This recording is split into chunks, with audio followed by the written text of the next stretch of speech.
Pada masa kerajaan Majapahit menjelang senja kekuasaannya, Jawa Timur masih dipenuhi wilayah-wilayah yang dikuasai oleh makhluk halus dan pemimpin-pemimpin sakti. Salah satu wilayah yang paling terkenal angker adalah Wonomerto, hutan lebat di selatan Pegunungan Lawu. Tempat itu tak bisa dihuni manusia karena setiap yang datang hilang tanpa jejak. Penduduk sekitar percaya daerah itu dikuasai oleh makhluk gaib bernama Ki Ageng Kutu, penguasa jin dan ilmu hitam. Majapahit yang waktu itu mulai melemah, mengutus seorang bangsawan muda dari kerajaan Islam Demak untuk menaklukkan Wonomerto dan membuka tanah baru bagi rakyat. Namanya adalah Bathara Katong, putra dari Prabu Brawijaya dari Majapahit dan saudara tiri dari Raden Patah, pendiri Kesultanan Demak. Pertempuran pun tak terelakkan. Ki Ageng Kutu menyerang dengan pusaran angin dan api, sementara Bathara Katong mengangkat tangannya melantunkan doa. Cahaya putih keluar dari tubuhnya, membentuk cahaya nur yang membelah gelap malam. Tanah bergetar, api berubah jadi bunga. Pasukan jin satu persatu tunduk, tak kuat menahan cahaya itu. Ki Ageng Kutu berlutut, berkata lirih, "Engkau bukan manusia biasa. Siapa kau sebenarnya?" "Aku Bathara Katong," jawabnya. "Putra bumi dan cahaya.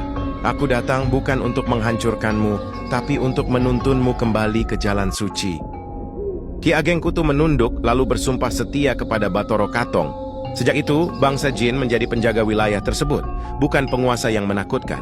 Bathara Katong berangkat bersama beberapa pengikut setia, di antaranya Ki Ageng Mirah, Ki Ageng Kutu Panjang Jiwo, dan Ki Ageng Krian.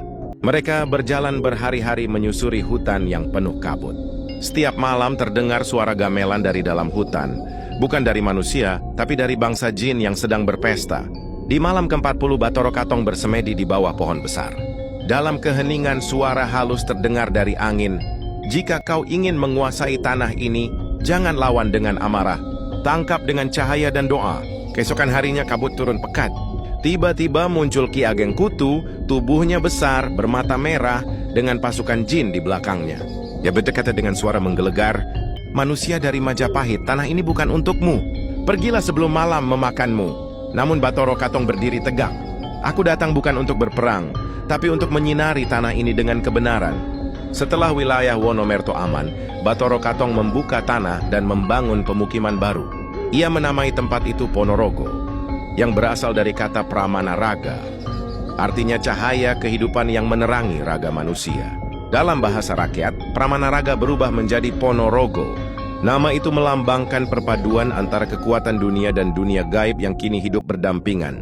Bathara Katong kemudian menjadi Adipati pertama Ponorogo dengan pusat pemerintahan di Kadipaten Setono. Ia mengajarkan rakyat bercocok tanam, berdagang, dan mengenal ilmu spiritual. Namun ia juga membiarkan budaya lama tetap hidup sebagai bentuk harmoni antara masa lalu dan masa depan. Untuk memperingati kemenangan tanpa darah, Bathara Katong memerintahkan rakyat membuat pertunjukan seni yang menggambarkan pertempuran antara dirinya dan Ki Ageng Kutu. Dari situlah lahir kesenian Reok Ponorogo. Topeng singa barong melambangkan kekuatan Ki Ageng Kutu, sementara penari jatil dan warok menggambarkan pasukan Bathara Katong yang gagah dan berani.